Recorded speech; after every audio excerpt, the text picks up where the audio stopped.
Start. आपल्या राज्याच्या बहुतेक भागातील शेती सर्वस्वी पावसावरच अवलंबून असून कोरडवाहू शेतीचे तंत्र सुधारण्याची आवश्यकता आहे. यासाठी 299 तालुक्यात यापूर्वीच सुरू करण्यात आलेल्या कृषी पंढरी योजनेखाली सर्व बाबतीत आदर्श खेडे म्हणून प्रत्येक तालुक्यातील एका खेड्याचा विकास करण्यात येईल. औद्योगिक लायसन्स मिळविण्याबाबत देशात महाराष्ट्राने आपली आघाडी अजूनही टिकविली असली तरी ज्या जिल्ह्यात कोणताही मोठा व मध्यम उद्योग नाही अशा जिल्ह्यात उद्योग स्थापन करण्यास अग्रक्रम देण्याच्या भारत सरकारच्या धोरणामुळे महाराष्ट्राची औद्योगिक प्रगती काही अंशी मंदावण्याची शक्यता आहे. त्या अनुषंगाने नवीन उद्योगांना लायसन्ससाठी अग्रक्रम देताना जिल्ह्याऐवजी तालुका हा आधार मानावा अशी राज्य शासनाची भूमिका आहे. भारत सरकारने आपल्या धोरणात बदल करावा याबाबत राज्य शासन प्रयत्न करीत आहे.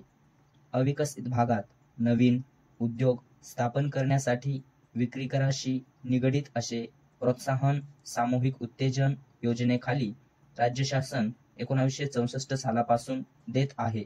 या योजनेचे पुनर्विलोकन करून त्यामध्ये काही मूलभूत बदल करून एक नवीन सुधारित योजना दिनांक 1 एप्रिल 1983 रोजी कार्यान्वित करण्यात आली आहे. या नवीन योजनेखाली विक्री कराशी निगडित प्रोत्साहन आता विक्री कर स्थगितीच्या रूपात देण्यात येणार आहे व ही योजना इतर राज्यातील प्रोत्साहनांच्या मानाने अधिक आकर्षक ठरेल असे शासनास वाटते. मुंबई महानगर प्रदेशात उद्योगांची दाटी कमी करण्यासाठी शासनाने औद्योगिक स्थान निश्चित करण्याचे धोरण गेल्या काही वर्षापासून विहित केले होते, परंतु बृहन्मुंबईतील लघु उद्योजकांना 20 लाख रुपये या विहित मर्यादेपर्यंत आधुनिकीकरण करून उद्योग आर्थिकदृष्ट्या सक्षम करण्याची संधी देणे आवश्यक होते. या दृष्टिकोनातून शासनाने औद्योगिक स्थान निश्चित करण्याच्या धोरणामध्ये सुधारणा केली आहे. मात्र लघु उद्योजकांनी विस्तारासाठी वापरावयाच्या वीज, पाणी व बांधकाम या सुविधांबाबत धोरणामध्ये बंधने घालून लघु उद्योगांच्या विस्ताराने शहरातील सुविधांवर असह्य ताण येणार नाही याची खबरदारी घेण्यात आली आहे. अनुसूचित जाती व नवबौद्ध यांच्या कल्याणासाठी असलेल्या विशेष घटक योजनेच्या अंतर्गत राबविण्यात येणाऱ्या कार्यक्रमामध्ये चालू वर्षी सुमारे 1.10 लाख कुटुंबांना फायदा होईल अशी अपेक्षा आहे. 1984-85 या वर्षासाठी 1.67 लाख कुटुंबे इतके लक्ष ठेवण्यात आले आहे. परिच्छेद. आपल्या राज्यात आदिवासी लोकांच्या सर्वांगीण विकासाकरिता हाती घेतलेल्या जनजाती क्षेत्र उपयोजनेत 14 जिल्ह्यातील 6,520 गावांचा अंतर्भाव आहे.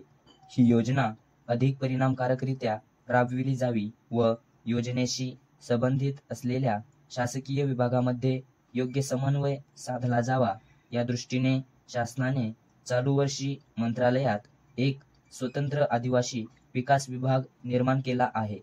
आदिवासी लोकांच्या सर्वांगीण विकासाकरिता शासनाने कुटुंबाभिमुख अनेक योजना हाती घेतल्या आहेत.